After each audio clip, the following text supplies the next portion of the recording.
হযরত ওমর রাত্রি বেলা মদিনার বুকে ঘুরতেছেন হঠাৎ করে একটা ঘরের ভিতর থেকে দুটো সন্তান কেমন জানি মা মরার মতন ডুকরে ডুকরে কান্দে। ওই ঘরের ভিতরে একটা নারী মহিষী নারী, এই নারীর দুইটা মাত্র সন্তান, ওই নারীর স্বামী নাই। সন্তান ডাক দিয়ে কই মা গো,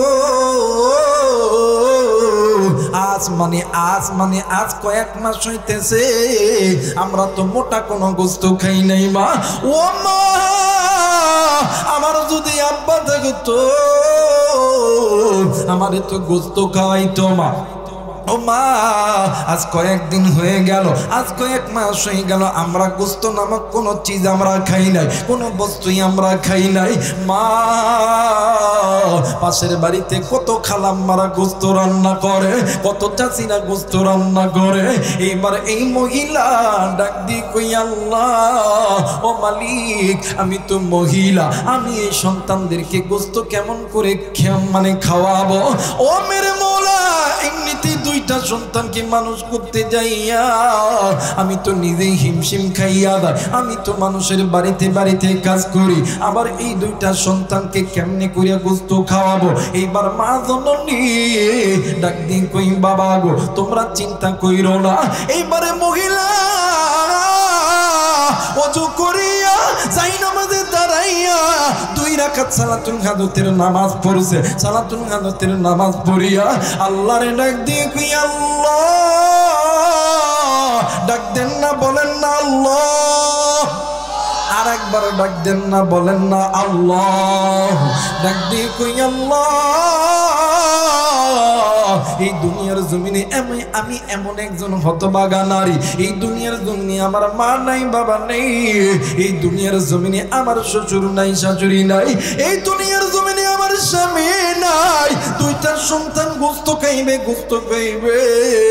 আল্লাহ, আমি মহিলা মানুষ গোস্ত পাবো কোথায়? ও মেরে মওলা, আল্লাহ গো, আমি তোমার কাছে নামাজ শেষ করিয়া বলতেছি গো আল্লাহ, তুমি তো বলেছো ইয়্যাকা না'বুদু ওয়া ইয়্যাকা নাস্তাঈন। ও বান্দা, তুমি আমার ইবাদত করো, আমি আল্লাহর কাছে চাও, আমি আল্লাহ তোমারে দিয়ে দিব। আল্লাহ, আমি তো তোমার ইবাদত করিয়া তোমার কাছে চাইতেছি রে আল্লাহ, আমার সন্তানের মনের আশা মিটায়া দাও। হযরত ওমর ওই রাস্তা দিয়া যায়, এই দুইটা সন্তানও কান্দে। এই মহিলা দিয়ে আল্লাহর দরবারে হাত তুলছে। হযরত ওমরের কানে কথা গেছে। হযরত ওমর রাদিয়াল্লাহু তাআলা জলদি করে রাজবাজারে যাইয়া ওই ব্যক্তির নাম ধরিয়া গোস্ত পাঠায়া দিয়েছে। ও বাজার, সকালবেলা গোস্ত আর আটা পাঠায়া দিয়েছে। এইবারে হযরত ওমর যখন পাঠায়া দিয়েছে, অন্য একজন প্রহরীর হাত দিয়া এই গোস্ত আর আটা পাইয়া এইবার মা আল্লাহ শুকরিয়া আদায় করলো। আল্লাহ, আমি বুঝা গেছি যে এই বান্দা ইবাদত করে তোমার সাহায্য পায়। ও তোমার একটু আওয়াজ করে বলেন সুবহানাল্লাহ। ওরে তুমি খালিক, তুমি মালিক, তুমি খালিক, তুমি মালিক, তুমি দুনিয়ার মহাজন। ওরে যার সাথে মোর বান্দা আছে রে মন, খাইরে যার সাথে মোর বান্দা আছে রে মন। লা ইলাহা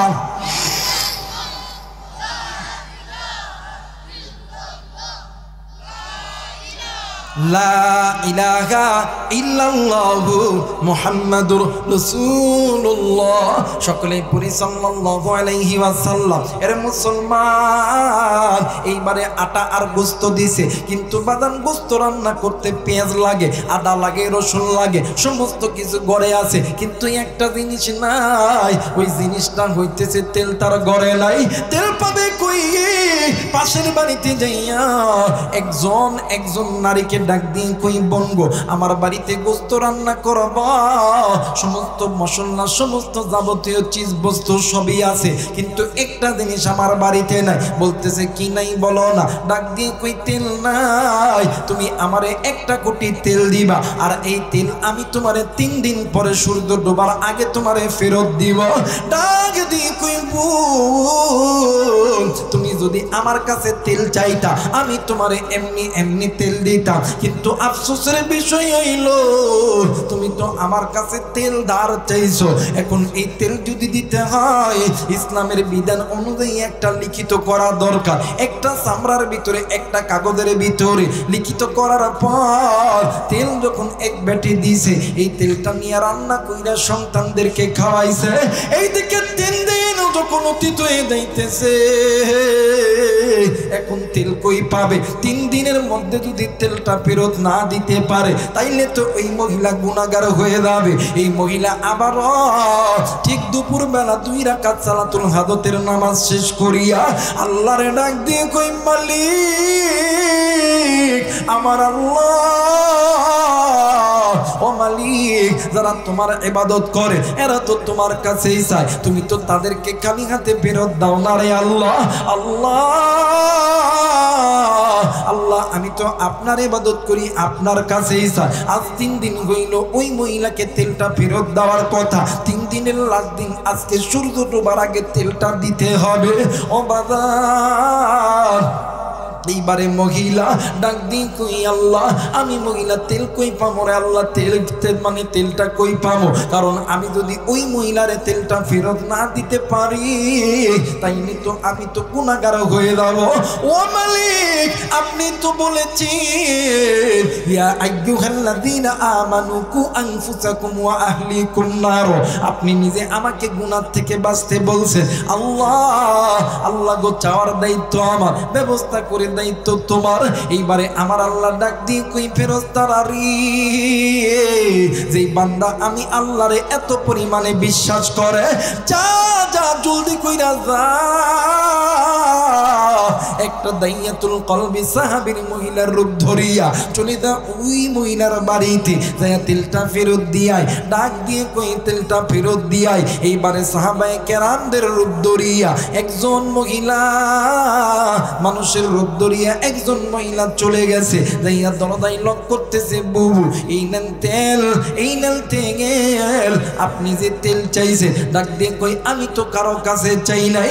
ডাক দিয়ে কই বুবু গো আপনি হয়তোবা আল্লাহর কাছে চাইতে লাগছিলেন, নামাজের মুসল্লায় বসেছিলেন, এই পথ দিয়ে আমার মা যাইতেছিল, আমার মা আপনার কান্না শুনতে পেরেছে, এই কারণে এই তেলটা আপনারে হাদিয়া দিছে।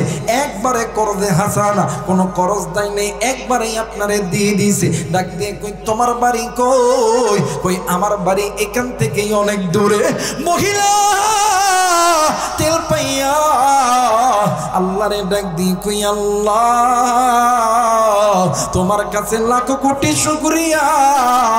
আল্লাহ তুমি তো আলাইসাল্লাহু বিআহকামিল হাকিমিন। একটু আওয়াজ করে বলেন সুবহানাল্লাহ। মুসলমান বাবাইরারে আমার এইবার মহিলাটা তেলটা লইয়া অপর মহিলাকে তেলটা ফেরত দেওয়ার জন্য যখন যাবে, তেলটা নিয়ে আনন্দের সহিত যখন যাইতেছে, ইতিমধ্যে রাস্তার ভিতরে চলতে চলতে কোনো এক জায়গায় উঁচু একটা বস্তুর সাথে ধাক্কা লাইগা ওই মহিলাটি জমিনে পইরা গেছে। শুধু মহিলা পড়ে নাই, ওই মহিলার তেলটাও জমিনের মধ্যে পইরা গেছে। মহিলা কান্দে, ডাক দিয়ে কই আল্লাহ ও মেরে মালিক, আল্লাহ গো এই কেমন জানি তেল তো দিলা, আবার তো তুমি কেন কেড়ে নিলা। এইবার মহিলা কান্দে, মহিলা কান্দিয়ে এইবার মহিলা হঠাৎ করে মাথার ভিতর চিন্তা আসলো, ওয়ালা তাকুলু লিমান ইউকতালু ফি সাবিলিল্লাহি আমওয়াত বাল আহইয়াউ ওয়ালাকিন লা তাশউরুন। ও বাদান ইমানদারদের দান, ইমানদারদের মাল, ইমানদারদের সম্পদ কোনোদিন মরে নাই, তারা হইতেছে চিরঅমর। ডাক দিয়ে কই আল্লাহ আমি যদি ইমানদার হইয়া থাকি গো, এই তেলটা আমার লাগবে, এই তেল ছাড়া অন্য কোনো তেল আমি নিব না। এইবার ওই মহিলা সুন্দর করিয়া ওই জায়গায় একটা দাগ দিছে, দিয়া চলে গেছে অমরের দরবারে। অমরের দরবারে দিয়া অমরকে বিচার দিছে। অমর ডাক দিয়ে কই মা গো, আমি আপনাকে তেল দিতেছি, আপনি তেল নেন। দেখেন মহিলা কেমন ইমানদার, ডাক দিয়ে কই অমর, আমি তোমার কাছে তেল নিতে আসি নাই, তোমার কাছে বিচার চাইতে আসি। তোরা বলেন আল্লাহু আকবার। বলেন তো দেখি, তেল খাইছে মাটি কিসে? তোরা বলেন কিসে? মাটি খাইছে, তেল ওমরের কাছে বিচার দিছে। ওমর কইছে শোনেন, তেল আমি আপনারা দিলাম, ওই তেল নেওয়ার জন্য আসিনি, বিচার চাইতে আইছি। সুবহানাল্লাহ বলবেন না? ভাই আপনি চলেন, আপনি বিচার করে দিবেন, মাটির একদিন কি আমার একদিন। আমি মহিলা যদি ইমানদার হয়ে থাকি, আমি যদি গুনাহ ছাড়া হয়ে থাকি, আমার আল্লাহ এই তেলই আমারে ফেরত দিবে। তোরা বলেন আল্লাহু আকবার। হযরত ওমর ওই জায়গায় গেছে, ওই জায়গায় যাওয়ার সঙ্গে সঙ্গে মাটি থরথর থরথর করে কাঁপতেছে।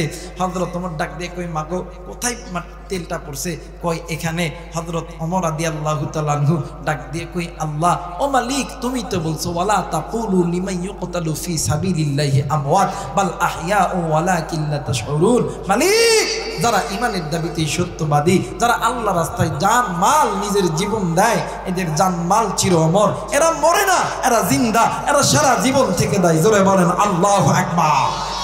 আমার ভাইরা, আমার বন্ধুগণ, হযরত ওমর দেয় ডাক দেখে, এই মাটি আমি ওমর। সুবহানাল্লাহ বলবেন না? অনেক বড় লম্বা ঘটনা সংক্ষেপ করে দিলাম। হযরত ওমর রাদিয়াল্লাহু তাআলা আনহু তরবারিটা বাহির কইরা আবার ওই জায়গায় দাগ দিয়া আল্লাহরে ডাক দিয়ে কয়, আল্লাহ জমিন তোমার, আল্লাহ তেলও তোমার, আল্লাহ কিন্তু কিছুক্ষণের জন্য এই তেলের মালিক তোমার বান্দি। আল্লাহ ও মালিক, আল্লাহ গো আমি এই তরবারি জমিনে মারমু, আল্লাহ তুমি নিজেই তো বলছো আল্লাহ, আল্লাহ গো ওয়ালা তাকুলু লিমান ইয়াকতালু ফি সাবিলিল্লাহি আমওয়াত, আল্লাহ যারা তোমার পথে জান মাল জীবন দেয়, এদের জান মাল চির অমর। আল্লাহ গো যদি ইমানদার হয়ে থাকে, ইমানদার নারীর মাল ফেরা দিবেন আল্লাহ। এই বলিয়া যখন হযরত ওমর যখন তরবারি মারছে, আল্লাহু আকবার, আল্লাহু আকবার, যতটুকু তেল ছিল ততটুকু তেল জমিন থেকে বাহির হয়ে গেছে। তেল তো বাহির হয়েছে, এর থেকে বেশি তেল বাহির হয়েছে। কি তেল? কথা কেন? 1 লিটারের জায়গা 1 লিটার কিন্তু একটা বোতল, 1 লিটার কি বোতল কিন্তু ফাঁকা থাকে। কি থাকে? বোতল কি থাকে? ফাঁকা থাকে। কিন্তু এমন তেল দিছে, এই ফ্রিজের ধরেন এই কাপ আছে না, এই কাপটা এখনো পর্যন্ত ভরেনি, যা চা আছে ধরেন যে এতটুকু আছে। কিন্তু এই মাটির যখন ওমর যখন তরবারি দিছে, ওই মাটির মধ্যে থেকে ফুল কাপ বইরা তেল উঠে গেছে। সুবহানাল্লাহ বলবেন না? এখন ওই মহিলা ডাক দেখে, ওমর এই তেল আমার না। মহিলা আবার কি কয়, এই তেল আমার না। ওমর কয় পাগল নাকি? কয় হয় এই তেল আমার না। কয় মানে এই তেল আপনার না? আপনি জায়গা দেখে দিলেন, এখান থেকে তো তেল তুললাম, এই তেল আপনার না। কয় ওমর আমার তো এতরি তেল আমার হারাই নাই, আমার এতরি তেল তো পড়ে নাই, আমার তো এই পুরো ফ্রিজ কাপ ফ্রিজের তেল পড়ে নাই, আমার তেল পড়ছে কাপ ফ্রিজ ফুল হতে আরো এতটুকু ফাঁকা ছিল, আমার অতরি তেল পড়া গেছে। আমি তো ফুল কাপের তেল নিব না, কারণ হইল আমি মুসলমান, আমি আমার আল্লাহর ইবাদত করি, আল্লাহর কাছেই চাই। এই কারণে আল্লাহ বেশি দিলেও আমি নিব না, কম দিলেও আমি নিব না, আমার যতটুকু দরকার ততটুকু চাই। আল্লাহু আকবার। আমাদের বাংলাদেশের মানুষ যত দেবে তত নিবে, যত দিবে তত নিবে। ভাইদা আমার জানি না আবার কোন দিন আসিবা না, সেই জায়গায় অনেক ডাক্তার আছেন, মাস্টার আছেন, অনেক ছাত্র ভাইরা আছেন। আমরা অনেক সময় মসজিদের ইমাম মুয়াজ্জিনের কাছে দোয়া চাই না, কথা কয় না। অনেকেই বলি যে হুজুর একটু দোয়া করেন, পরীক্ষা দিতে দাম, আল্লাহ যেন পাশ করায়, চাই না বাদা? এই চেয়ারম্যান সাহেব যখন ভোটের সময় আসবে, যত হুজুর দেখবে হুজুর একটু দোয়া করেন। কি মিথ্যা কইছি? মানুষকেও বলবে, কিন্তু এখন অবশ্য হয়তো ওই রকম করে মানুষের ধারে ধারে যাওয়া লাগে না, কথা কয় নাকি? কিন্তু এইবার যাওয়া লাগবে। এবার কি যাওয়া লাগবে? মানে রাস্তার পথে যদি মুছিও থাকে, ভাই একটু দোয়া করে, কথা কয় না কেন? আমার মেয়েরা, আমার বন্ধুগণ, আবার আমাদের কাছে অনেকেই ফোন দেয়। কয়েকদিন আগে পুলিশ লাইনের লোক দিচ্ছিল, অনেক যুবক ফোন দেয়, কয় হুজুর একটু আপনি একটু আমাদের জন্য একটু তাহাজ্জুদের দোয়া করবেন, আল্লাহ তো আমাদের একটা চাকরির ব্যবস্থা করে। আমি পাগল, আলেমরা দোয়া করলে দোয়া কবুল, আমি তো দোয়া করতামই, কিন্তু আমি পাগলের একটা কথা শুনবি, ওই কি কথা হুজুর কোন তো দেখি, কোন কোন কোন। আমি এই কথা প্রত্যেকটা মাহফিলে বলি। এই জায়গায় ডাক্তার আছেন, শিক্ষিত সমাজ, যুবক আছেন, আমরা অনেক সময় দোয়া চাই, হুজুর ব্যবসার মধ্যে একটু বরকত জানো দেয়, দোয়া চাই কি চাই না? আলেমরা দোয়া করলে দোয়া কবুল হয়, কিন্তু আলেমদের দোয়ার আগে দুইজন ব্যক্তির দোয়া কবুল হয়। সুবহানাল্লাহ বলবেন না? বলতে পারেন হুজুর কোন দুইটা ব্যক্তি? ডাক দিয়া আমি বলতেছি মা আর বাবা। অনেকে আবার কয় বুড়া বুড়ি, কথা কয় অনেকজন, হ্যাঁ বুড়া বুড়ির দোয়া কবুল, কথা কয় নাকি? মুরব্বী আপনাদেরকে কি দিয়ে বুঝাবো? বুঝানোর কোনো ভাষা আমার কাছে নাই। এই কোরআন আমার কাছে আছে, কোরআন মাথায় নিয়ে বলতেছি, যদি কোনো মা আর বাবা আপনার আর আমার জন্য আসমানের মালিক আল্লাহর কাছে দোয়া করে, আমার আল্লাহ ওই মা বাবার দোয়া খালি হাতে ফেরত দেয় না। কোরআন মাথায় নিয়ে কইলাম, যুবক, মুরব্বী, ব্যবসায়িক, ডাক্তার, মাস্টার, ইঞ্জিনিয়ার, চেয়ারম্যান, এরপরে বিশ্বাস হয় না? ডাক্তার হবেন, ইঞ্জিনিয়ার হবেন, এমপি, মন্ত্রী, জজ, ব্যারিস্টার, কি হবেন? রাজশাহীর সবচেয়ে বড় ব্যবসায়িক হবেন। আমি আবু রাইহান, মা এই কোরআন মাথায় নিয়ে বলতেছি, আজকে রাত্রিবেলা দেয়া মা বাবার কাছে মাপ চাইবেন, মা বাবার খেদমত করবেন, মা বাবার দোয়া নিবেন। ওই মা বাবা যদি বলে আল্লাহ আমার সন্তানকে রাজশাহীর শিল্পপতি বানায় দাও, কোরআন মাথায় নিয়ে বলতেছে ওই মা বাবা দোয়া করতে দেরি হবে, আল্লাহ দিতে দেরি করবে। এই জন্য বলে যাবো ভাইয়া, আমরা অনেকে নামাজ পড়ি, ওইটাও কিন্তু নামাজ ছেড়ে দেয়, ওইটাও কিন্তু একটা গুনাহ। কথা বলেন ঠিক কিনা? নামাজ ছেড়ে দেওয়া গুনাহ, রোজা ছেড়ে দেওয়া গুনাহ, হজ ছেড়ে দেওয়া গুনাহ, যাকাত না দেওয়া গুনাহ, পর্দা না করা গুনাহ, কিন্তু কিন্তু পিতামাতার খেদমত না করা এটাও কিন্তু একটা গুনাহ। কথা বলেন না কেন? এই জন্য ভাইয়া তুমি যা করো না করো, অনুরোধ, কোরআন সামনে আছে, মা বাবারে যেন তুই কষ্ট দিস না। মা বাবারে যদি কষ্ট দিবি, দুনিয়া তোর জন্য জাহান্নাম, আখিরাতটাও তোমার জন্য জাহান্নাম, কোনোদিন শান্তি পাবে? বলেন তো দেখি, হাসরের ময়দানে, হাসরের ময়দান যেদিন কায়েম হবে, নবী যদি বলে আবু রাইহান এটা আমার উম্মত না, আল্লাহ কবে ফেরেশতারা দাঁড়ায় আসিস কোপা, কথা কয় না। আমি যদি কই আল্লাহ আমি বড় বক্তা ছিলাম, রাজশাহী, ঢাকা, চট্টগ্রাম পুরো কাঁপাইছি, আল্লাহ কবে কোনো কৈফিয়ত চলবে না, আমার নবী তো তোর উম্মতকে দাবি করে না, কথা বলেন না কেন? আর আল্লাহ যদি, আল্লাহর নবী যদি একজন ফকিরকে যদি বলে আল্লাহ গো এই ফকিরটা আমার আমি নবীর উম্মত, আল্লাহ কবে ফেরেশতারা দাঁড়ায় আসুস কা, যে ফকির রে আমার নবী উম্মত বলিয়া দাবি করছে, আর কোনো দলিল লাগতো না, জলদি করে জান্নাতের মধ্যে ঢুকায়া দেয়। জোরে বলেন আল্লাহু আকবার। আমার নবী বলেছেন হাদিসের ভিতরে, আমার নবী বলেছেন, যদি কোনো বান্দা, যদি কোনো বান্দি দুনিয়াতে পিতা মাতার খেদমত করে, পিতা মাতাকে সুখে শান্তিতে রাখে, হাসরের ময়দান যেদিন কায়েম হবে, আমি নবী আল্লাহর কাছে সুপারিশ করতাম। একটা ছোট বাচ্চা যখন বড় হয়, ছোট বাচ্চা ছোটবেলায় কিন্তু অবুঝ, কথা বলেন ঠিক কিনা? 1 বছর অবুঝ, আর 1 বছর আর একটু বুদ্ধি, আর 1 বছর আর একটু বুদ্ধি, আর 1 বছর আর একটু বুদ্ধি, আর 1 বছর আর একটু বুদ্ধি, যত বড় হয় বুদ্ধি কিন্তু বাড়ে। আর যে মা বাবা আপনার আমার জন্ম দিছে, এদের বয়স 30-এর পর থেকে যত বাড়বে, তত মা বাবা তোমার আমার মতন, তুমি আমি যেমন শিশু ছিলাম, মা বাবা তেমন শিশু হয়ে যায়। কথা বলেন ঠিক কিনা? এই জন্য মা বাবা বৃদ্ধ হইলে অনেকে আপনারা জোরে কইরা কথা কন, কসম আল্লাহ জোরে কইরা কথা কইবেন। মা বাবা যেমন ভালো দোয়া করলেও কবুল, খারাপ দোয়া করলেও কবুল, আল্লাহ খালি হাতে ফেরত দেয় না। কেন গুনাহ করবেন? নবী যদি উম্মতের জন্য তাহাজ্জুদের নামাজে কান্না করতে করতে যায় নামাজ ভিজে ফেলায়, আর তুমি নবীর উম্মত গুনাহ করবা, নবী তোমার জন্য সুপারিশ করবে, এটা কি হবে? কথা বলেন হবে না। এই জন্য মায়েদেরকে বলবো, মা ও মা তোমরাও শান্ত হয়ে যাও। এই জন্য ভাইয়া আমাদের যাদের মা বাবা চলে গেছে, সপ্তাহে একদিন শুক্রবার হলেও নামাজ শেষ কইরা মা বাবার কবরের পাশে দাঁড়াইয়া কিছু না পড়লেও সূরা ইখলাস 3 বার পড়বে। সূরা ইখলাস কয়বার? 3 বার যদি কোনো বান্দা সূরা ইখলাস তেলাওয়াত করে, আল্লাহ তাআলা 1 খতম কোরআন তেলাওয়াত করা সব আল্লাহ তাআলা আমল নামায় দেয়। এই সপ্তাহে 7 দিন লাগবে না, মা বাবার জন্য একদিন শুকরবার পারবো না ভাইয়া? বলেন পারবো না? কে কে নিজ ইচ্ছায় সপ্তাহে একদিন শুক্রবার মা বাবার কবরের পাশে দাঁড়াইয়া সূরা ইখলাস 3 বার পড়তে রাজি আছেন? আমার সঙ্গে দুই হাত উঁচু করে আল্লাহর দেখান, নারায়ে তাকবীর। আল্লাহ তুমি এই হাতগুলোকে কবুল করে নাও, আল্লাহ জানে মালের মধ্যে বরকত দান করে দাও, আল্লাহ তুমি কবুল করো। জোরে বলেন আমিন। সবাই দরুদ শরীফ পড়ে আল্লাহুম্মা সাল্লি আলা মুহাম্মাদিন ওয়া আলা আলি মুহাম্মাদ কামা সাল্লাইতা আলা ইব্রাহিম। আল্লাহুম্মা আমিন। ربنا آتنا في الدنيا حسنة وفي الآخرة حسنة وقنا عذاب النار رب ارحمهما كما ربياني صغيرا رب ارحمهما كما ربياني صغيرا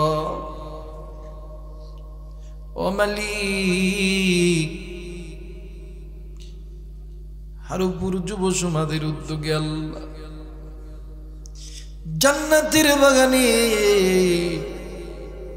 তুমি নজর করিয়ে দেখো না কত যুবক যুবতী হাত তুলেছে রে আল্লাহ, কত নারী পুরুষ মা বাবা ভাই বোন দাদা দাদি নানি ভাই ভাবি হাত তুলেছে রে আল্লাহ। মালিক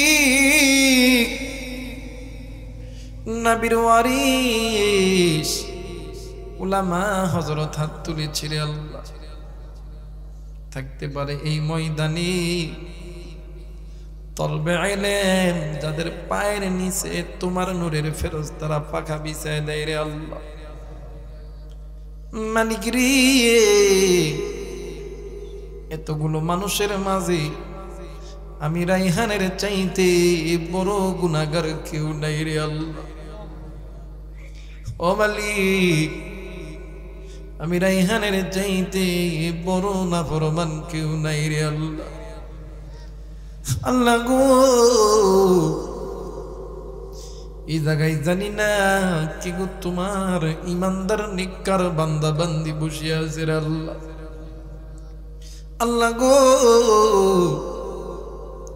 তোমার ওই একজন নেককার দিনদার